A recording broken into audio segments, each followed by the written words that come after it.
सुन सुन नर ज्ञान, भेद हृदय थिर कर है। सब सरगुण विद छाड़, शेष सतगुरु पद धर है। वे 84 माय, हंस कबहू नहीं जावे। ना देवत के लोक स्वर्ग में, नाय रहावे। सुख राम कहे सुनतातिया, वे नर नर ही होय। खंड ब्रह्मांड पिंड सोज के, लेत समाधि जोय। क्या करने से क्या होता है, ये तात्या के द्वारा महाराज हमें समझा रहे हैं। ज्ञान तो दिया है तात्या को, मगर यहाँ हम बैठे हुए सभी तात्या है, सबके लिए ये ज्ञान उपयुक्त है। ज्ञानी मिल्या ज्ञान मैं देहूं, भेदी को समझाऊं। के सुख राम ज्ञानी आगे, हाथ जोड़ मैं जाऊं। ज्ञानी ही ज्ञान को समझेगा।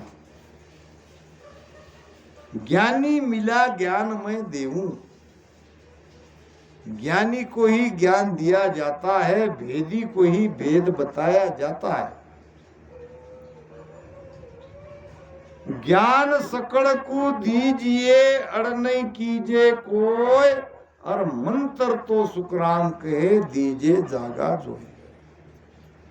ज्ञान तो सबको दो, ज्ञान देने में कोई आड़ भी नहीं करनी है, कोई कचुराई नहीं करनी है। ज्ञान सबको दो, ज्ञान सुनना सबका हक है।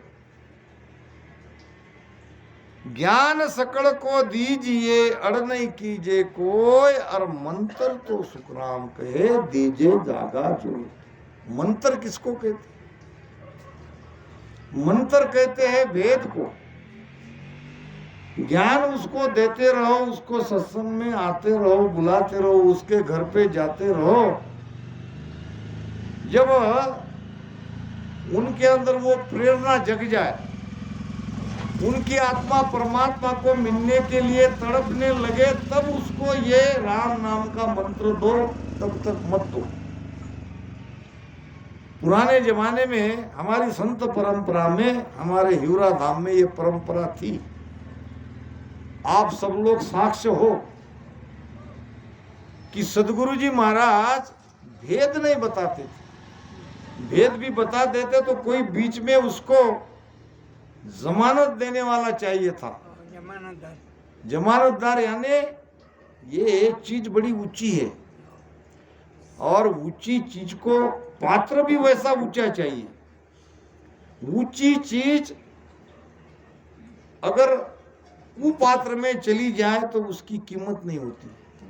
शेरनी का दूध है, शेरनी का दूध सादे बर्तन में नहीं ठहर सकता, उसके लिए सोने का ही बर्तन चाहिए। एक व्यक्ति संत के पास गया और कहने लगा कि मैंने ये भिक्षा पात्र लाया है और इसमें आप मुझे नामदान दे दो। अब संत ने देखा भिक्षा पात्र तो लाया है, मगर अभी पूरी तैयारी नहीं हुई है। उसने कहा कल आओ। कल आया, परसों आया,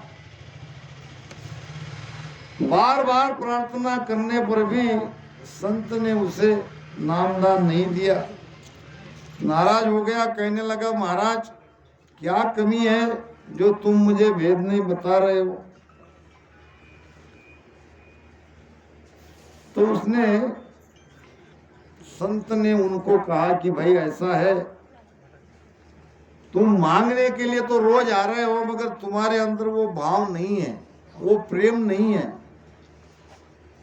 मांगने की जरूरत नहीं है, स्वयं संत तो स्वतः ही सुपात्र में डाल देते हैं। संत तो कृपा करने के लिए बैठे ही है, मगर वो खोजते हैं वैसे शिष्य को। तो उसने कहा कि भाई ऐसा है कि 1 लीटर दूध चाहिए और ये मेरे पात्र में आप मुझे 1 लीटर दूध लाके दो। अब उस पात्र में उसने गोबर डाल रखा था। अब उस व्यक्ति को दिया। अरे व्यक्ति ने कहा महाराज ये पात्र में तो गोबर है, गोबर में मैं कैसे दूध लाऊं? तो फिर अब जो है वो इसमें लाओ। तो महाराज मैं नहीं ला सकता। जब 1 किलो दूध गोबर वाले पात्र में हम नहीं ला सकते, तो इतना बड़ा कीमती नाम जब वो सुपात्र नहीं है तो उसमें कैसे कोई दिया जाता है? तो ज्ञान सकल को दीजिए अड़ नहीं कीजिए कोई, और मंत्र तो सुखराम कहे दीजिए जागा जो। आप जागो। जागने का मतलब क्या है? आपकी आत्मा तड़पनी चाहिए। गुरु स्वयं आपको खोजते खोजते आप तक आ जाएगा। सुनो एक मेरा हमारी अगार, देवू मेरो नाम मिलाऊं साथ। ये अगाध मेरे परमात्मा की, कि परमात्मा प्राप्ति के लिए जो रोते हैं, जो तड़पते हैं, जिसकी आत्मा रुतवंती है, उसको गुरु स्वयं आके ढूंढ लेते हैं। आपको ढूंढने के लिए जाने की जरूरत नहीं है। कहते हैं कि भक्त नाभाजी ने वृंदावन में एक बहुत बड़ा महाप्रसाद का आयोजन किया और अच्छे अच्छे संत उसमें आए। अब सब बैठ गए भोजन प्रसाद करने के लिए। इतने में संत तुलसीदास सबके पीछे आए। सबके पीछे आने के बाद जमीन पर ही बैठ गए। परोसने वाला आया तो न पत्तल थी न कोई द्रोण था, और वो बैठे थे। अब परोसने वाले ने कहा आप शायद अभी अभी आए हो, आपके सामने पत्तल भी नहीं है, द्रोण भी नहीं है। तो उसने कहा कि ये संतों के जूते पड़े थे। संतों के जूते सामने रख दिए और कहा इसमें ही परोसो। संत ऐसे संत नहीं बन जाते। संत के अंदर भाव कितना रहता है देखो। अब परोसने वाला घबरा गया कि जूते में कैसे परोसे जाए। अब जूते में कोई खाना खिलाता कैसे? तो वो नाभाजी के पास चले गए कि कोई एक आया है और जमीन पे बैठा है और कहता है कि संतों के जूते में परोसो। नाभाजी ने कहा वो तो मेरे तुलसीदास जी महाराज के सिवाय हो ही नहीं सकते। इतना बड़ा महान संत अगर कोई है तो तुलसीदास जी महाराज है। तो कहाँ है? तो जहाँ तुलसीदास जी महाराज बैठे थे वहाँ नाभाजी आए, प्रणाम किया, कहा महाराज धन्य हो गए, बहुत कृपा करी, आप मेरे आमंत्रण पर यहाँ विराजमान हो गए। आपकी जगह यहाँ नहीं है। 108 संतों की पंगत वहाँ लगी है और उसमें सबसे मेरू स्थान यानी सबसे ऊंचा स्थान अभी भी खाली है। उस पात्र पे कोई नहीं बैठा है, वहां जाके विराजो। तो संत के अंदर ये भाव चाहिए, ऐसे ही नहीं कोई संत बन जाते हैं। तो महाराज कहते हैं वो सुन सुन नर ज्ञान भेद हृदय थिर कर।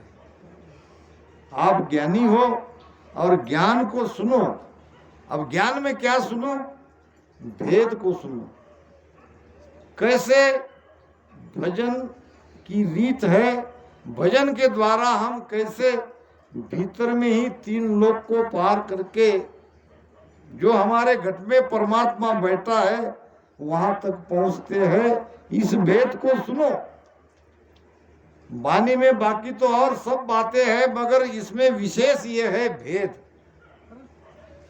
आप सहज में ही परमात्मा को पा सकते हो, उसका भेद वाणी में है। तो इस भेद को अपने हृदय में बिठाओ। भजन कैसे करना है, भजन क्यों करना है, भजन की रीत क्या है, शब्द किसको कहते हैं, शब्द जगता है उसका क्या प्रमाण है, शब्द कैसे हमको भीतर से ही सारे कमलों को छेदन करके ऊपर में ले जाता है, इस भेद को अपने हृदय में स्थिर करो। ये पहली बात। दूसरी बात, सब सरगुण की विधि छोड़ो, यानी आन उपासना छोड़ो। साकार की भक्ति मत करो, जड़ की भक्ति मत करो। सब सरगुण विद छाड़, शीश सदगुरु पद धरे। 2 ही बातों आपको करनी है। करना आपको है, कृपा गुरु महाराज करेंगे। किस पर कब कृपा होगी ये भी निश्चित नहीं है। करते रहो करते रहो करते रहो, मगर होगी जरूर, कृपा बरसेगी जरूर। एक तो ज्ञान को सुन के भेद को धारण करना है, दूसरी आन उपासना छोड़नी है। ये 2 बातें आप करते रहोगे तो इसका फल क्या। गुरु महाराज कहते हैं वे 84 माए हंस कबू नहीं जाओ। बस इतना ही काम अपन करते रहेंगे, सासों सास में राम राम रटन करते रहेंगे, ज्ञान सुनते रहेंगे, भेद पक्का अपने भीतर में बिठा लेंगे और आन उपासना छोड़ देंगे तो हम 84 में नहीं जाएंगे। यानी गाय बैल कुत्ता गधा सुअर ये योनि में नहीं जाएंगे, फिर कहाँ जाएंगे, मोक्ष नहीं हुआ तो। ना देवत के लोक स्वर्ग में नाय रहावे, न स्वर्ग में जाएंगे न देव बनेंगे और न स्वर्ग का सुख भोगेंगे। सुखराम कहे सुन तातिया वे नर नर ही हो। ये भजन करने वाले मनुष्य ही होंगे, मनुष्य के जन्म में आएंगे। 43,20,000 साल बाद मनुष्य जन्म मिलना ये नियम है, मगर हमारे लिए ये फैसिलिटी है कि हम इस शरीर से निकलने के बाद तुरंत मनुष्य शरीर में आ जाएंगे। क्यों आ जाएंगे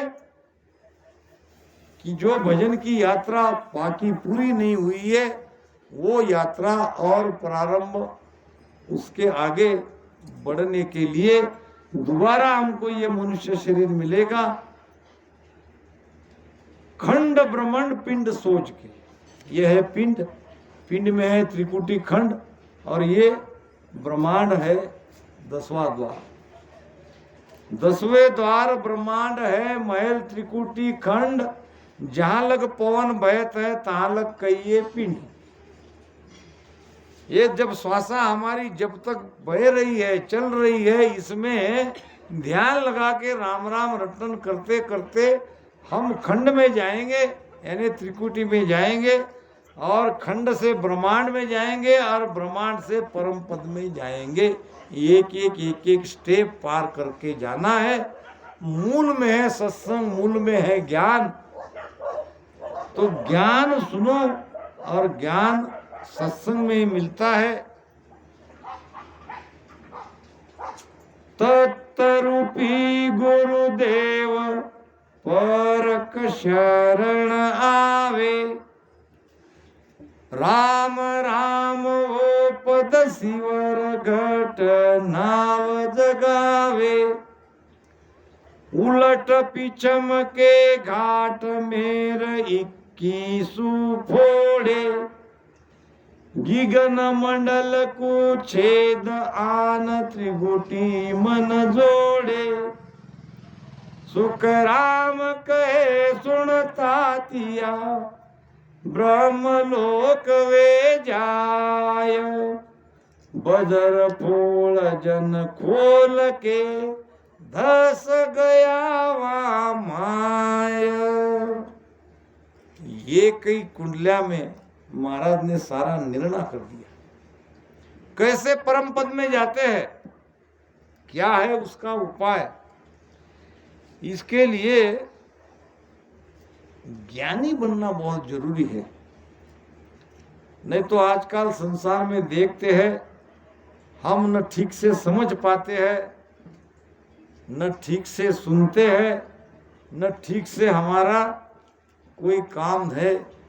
सब गड़बड़ गड़बड़ से, अज्ञान से, कहीं सोच विचार हमें पूरी नहीं है।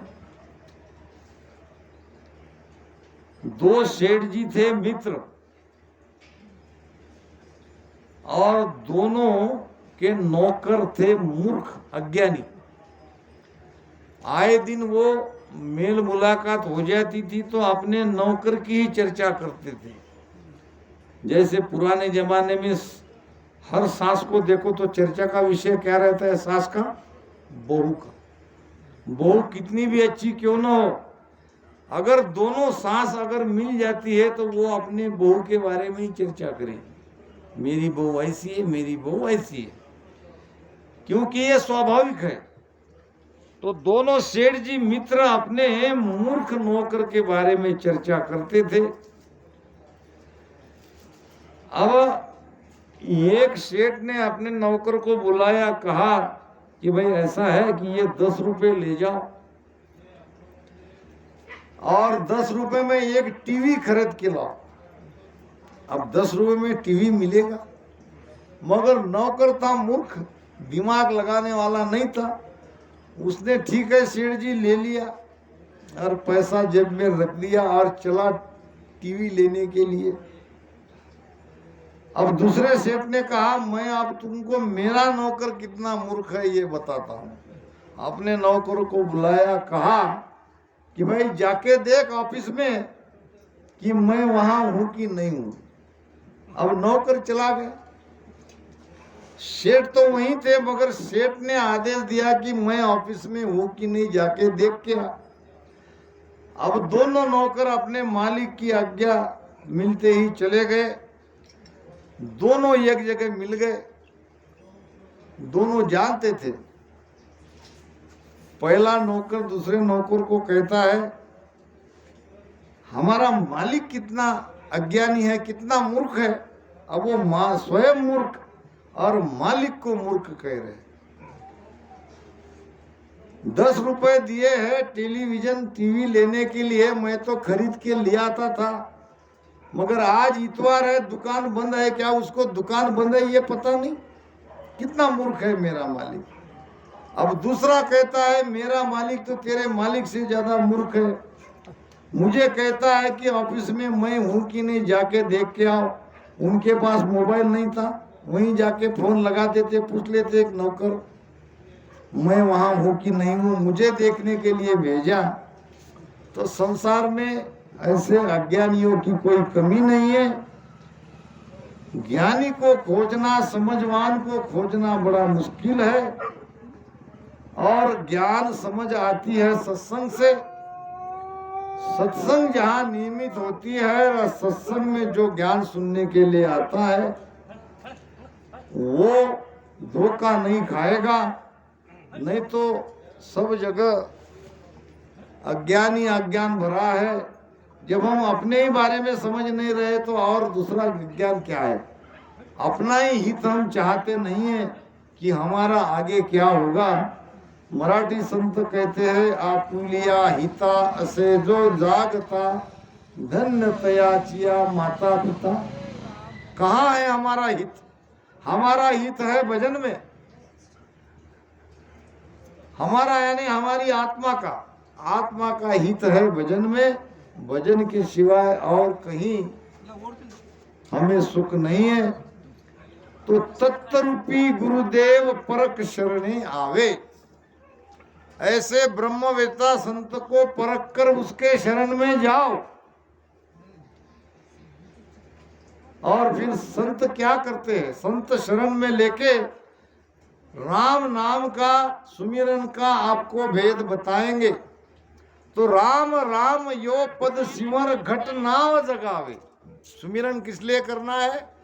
नाम जगाने के लिए। ये राम नाम श्वासोश्वास में प्रेम से रटन करने से नाम की जागृति होती है। ये कह नहीं सकते कि किसकी कब होगी। ये सारा कर्म के साथ इसका संबंध है। तो जिसके ज्यादा कर्म उसको ज्यादा समय लगेगा।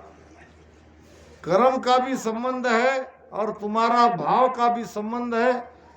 तुम किस तरह से इस भजन को महत्व देते हो, इस पर भी सब कुछ आधारित है।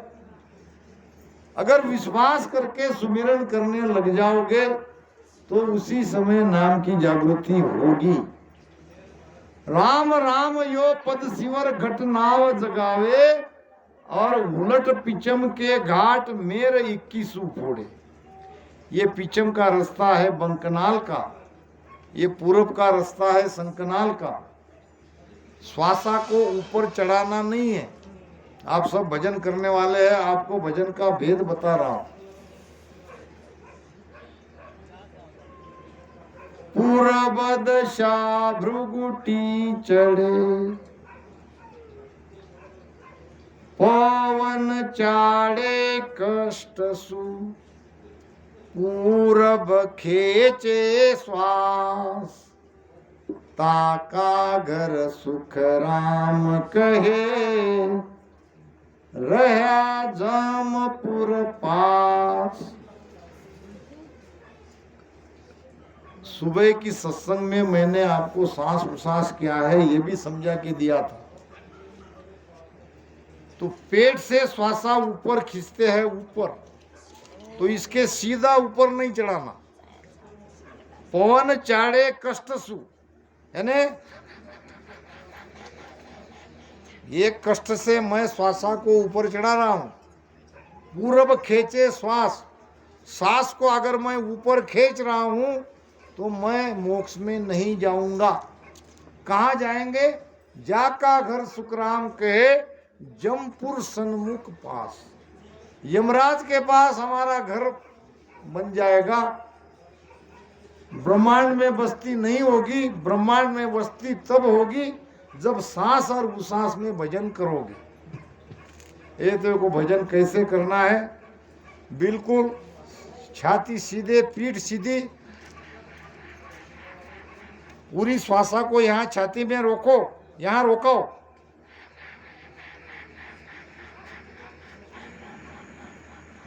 फिर श्वासा को नीचे ले जाओ, यानी आप सीधे ऊपर शंखनाल से नहीं जाओगे।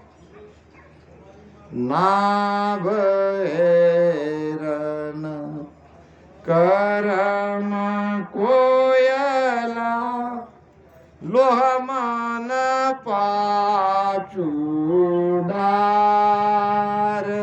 राम राम लोहमान पाचू डार। सास उसास की धवन धवे रे, सास उसास की धवन धवे रे, ज्ञान तोड़ा मार, ज्ञान तोड़ा मार। ऐसोया को निर्मल कीजे जो, ऐसोया को निर्मल कीजे जो। काडर कूटऊ राय सारो, काडर कूटऊ राय सारो, करड़ो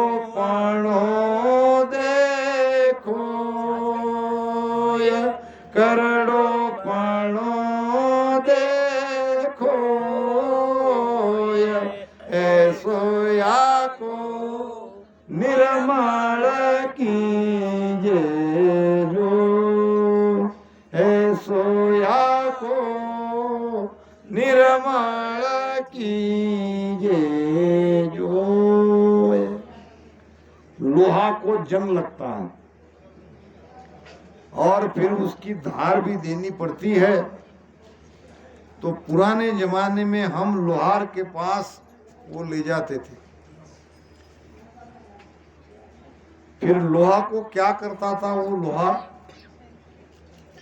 उसको भट्टी में डालता था, लाल करता था। भट्टी कैसे चलती थी, तो उसका बहुत बड़ा एक भाता रहता था, उसमें हवा भरी जाती है। फिर जब हवा भरती है तो वो ऐसा बड़ा होता है, और फिर जब उसको नीचे ले जाते हैं तो वो हवा वो भट्टी को लगती है और वो ज़्यादा सुलगती है। जो आग है वो आग और तेज होती है, और आग ज़्यादा सुलगने के बाद उसमें डाला हुआ लोहा गर्म होता है, लाल होता है। फिर उस लोहे को उस आयरन पे लाके उसको आकार देता था, घन से उसके ऊपर चोट करके वो बताता था यहाँ मारो, यहाँ मारो, यहाँ मारो, यहाँ मारो। और घन मारने वाला घन मारता था और वो लोहार उसकी धार बनाता था, उसका जंग निकालता था और वो एकदम नया बन जाता था। अब ये तो हुआ बाहर का प्रमाण। अब यहाँ है मन लोहा, मन को जंग लगा है विकारों का। मन के अंदर काम, क्रोध, लोभ, मोह ये विकार है। अब मन को भट्टी में डालना है, भट्टी है सांस उसास की। अब ये इसमें मन को लगाओ। अब सांस उसास का भाता यानी उस आग को ज्यादा और तेज करने के लिए दोनों आती जाती श्वास में भजन करो। नाभ ऐरन कर्म कोयला, कर्म को गालना है और कर्म का करता है मन। लोह मन पांचों डार, मन और मन के पांचों विषय उस भट्टी में डाल दो। भट्टी है नाभि में। अब सांस उसास की धवन धवेरे, ऊपर श्वासा मत जाने दो, यहाँ ही पेट से छाती तक यहीं खेलो।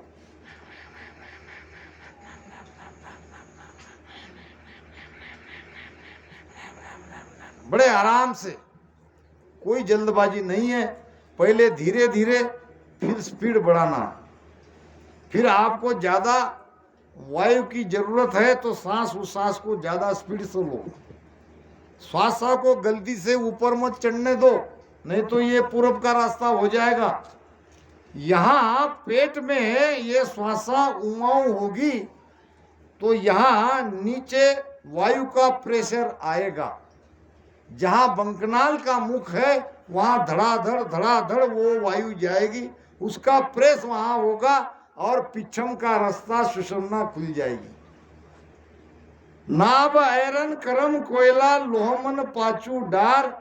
अब सांस उसास की धवन धवेरे ज्ञान हथौड़ा मार। अब हथौड़े का मतलब है सत्संग में जाओ। सत्संग में ये विषय अगर निकलता है ध्यान का तो उसको ध्यान से सुनो। ये हथौड़ा है, जहाँ कहीं आप गलत है वहाँ ये चोट उसकी लगती है। बहुत से ऐसे लोग हैं, बहुत सारे प्रश्न लेके सत्संग में आते हैं, यहाँ उनको अपने आप गुरु महाराज उत्तर दे देते हैं। बिना पूछे बिना कहे अपने आप उनको अपने अंदर जो भी प्रश्न है ये प्रश्न का उत्तर मिल जाता है सत्संग में। तो ये है हथौड़ा। महाराज का ज्ञान क्या है? हथौड़ा। बराबर लगता है हथौड़ा। और इस प्रकार से ये मन निर्मल होता जाएगा मन के विकार मिटते जाएंगे और मन निर्मल हो गया तो वो निजमन बन जाएगा और वो परमात्मा तक पहुंचने में सहायता करेगा। तो महाराज कहते हैं इस प्रकार से उलट पिछम के घाट मेर 21 फोड़े, फोड़े समझो, फोड़ के जाना है। ये 21 घाटियां है हमारे रीढ़ की, इसमें वो 21 घाटियों को फोड़ के ये शब्द आगे निकलता है। और गिगन मंडल को छेद, अब ये गिगन मंडल को छेदन करना है, उसके पहले जाना पड़ेगा त्रिकुटी में। उलटा अंबर फाड़ के दशा त्रिकुटी माय, सुख राम त्रिकुटी चैन रे, शबदा माय लखाय। उल्टा अंबर फाड़ के, अंबर कहते हैं आकाश को, आकाश है मस्तक, इसको दो जगह आपको फाड़ना है। पहले तो मस्तक में प्रवेश करना है। ये त्रिकुटी में जब जाते हैं तो ये सुषुम्ना नाड़ी त्रिकुटी से 10वें द्वार तक गई है, तो पहले सुषुम्ना नाड़ी को खोलो और फिर नीचे से इस अंबर को फाड़ोगे और फिर धीरे धीरे धीरे धीरे 10वें द्वार फोड़ के बाहर निकलना है। तो गिगन मंडल को छेद आन त्रिकुटी मन जोड़े, यहाँ त्रिकुटी में मन लाओ, यहाँ त्रिकुटी में आपके विचार खत्म होने चाहिए। त्रिकुटी में मन पकड़ में आता है, इसका मतलब जो रात दिन आप सोचते हो आप आश्चर्यचकित हो जाओगे। जब आपका त्रिकुटी में ध्यान जाएगा तो आपका सोच विचार बंद। अब सोच विचार बंद तो आनंद ही आनंद। हमें आनंद क्यों नहीं आ रहा है? हमें आनंद इसलिए नहीं आ रहा है कि हम सोचते बहुत है। हम सोचते क्या है, मन ही मजबूर करता है सोचने के लिए। मन के अंदर कई विचार आते हैं, कई विचार जाते हैं। ये विचार अगर हट जाए तो कितने आनंद से आप रहोगे, इसकी कल्पना नहीं कर सकते आप। त्रिकुटी में आपको इसका एहसास होगा कि आपका सोच विचार पूरी तरह बंद हो गया। फिर भजन में उठने का कोई कारण ही नहीं है क्योंकि उठाने वाला जो मन था वो मन ने सोचना बंद कर दिया। गिगन मंडल को छेद आन त्रिकुटी मन जोड़े, सुखराम कहे सुन तातिया ब्रह्म लोक वे जाए। वे जाएंगे उस आनंद लोक में, उस ब्रह्म के लोक में जिसका मन त्रिकुटी में आ गया। त्रिकुटी में केवल मन नहीं आता है, ध्यान से इस बात को समझो। सुरती, नृत्य, शब्द, मन और पवन, ये पांचों चीजें इकट्ठा त्रिकुटी में आती है। इसीलिए महाराज ने किसी को छोड़ा नहीं है। हम पकड़ में बहुत जल्दी आते हैं, यहाँ झूठ चलता नहीं है, यहाँ पाखंड चलता नहीं है। क्योंकि हम कह सकते हैं कि हमारा मन यहाँ है, हमारा शब्द यहाँ है, हमारी सुरती वहाँ है, हमारी नृत्य वहाँ है, हम त्रिकुटी में, हम 10वें द्वार में। कहने को कह सकते हैं, श्वासा को कैसे ले जाओगे, श्वासा को कैसे पलटाओगे? ये तो कहना आसान है, श्वासा तो आपकी पिंड में रहेगी, तो ये श्वासा पलट जाती है। महाराज कहते हैं चंद सूर बहत अटकाना, ओ में सो समाया मेरे रामा, ओ में सो समाया। जन सुख राम उलट चढ़ आगे, जन सुख राम उलट चढ़ आगे, देव परस बिना काया। बिना काया का निराकार परमात्मा को आप तभी परसोगे जब आपकी श्वासा पलटेगी। ये ऐसी ऊपर जो नीची जा रही थी वो ऐसी उलट जाएगी, ये आप नहीं कर सकते। आप सब कुछ कह दोगे मगर श्वासा को पलटा नहीं सकते, ये कुदरती हो जाता है। आपकी श्वासा नाभि में धीमी आती है। देही बदे चढ़े आकाशा, उल्टे नैन सुन्न घर बासा, त्राटक बंद लगे जब सोई, नाभि पवन झीण सा हुई। नाभि में श्वासा झीणी हो जाती है। ये खेल है, ये ध्यान की स्थिति है।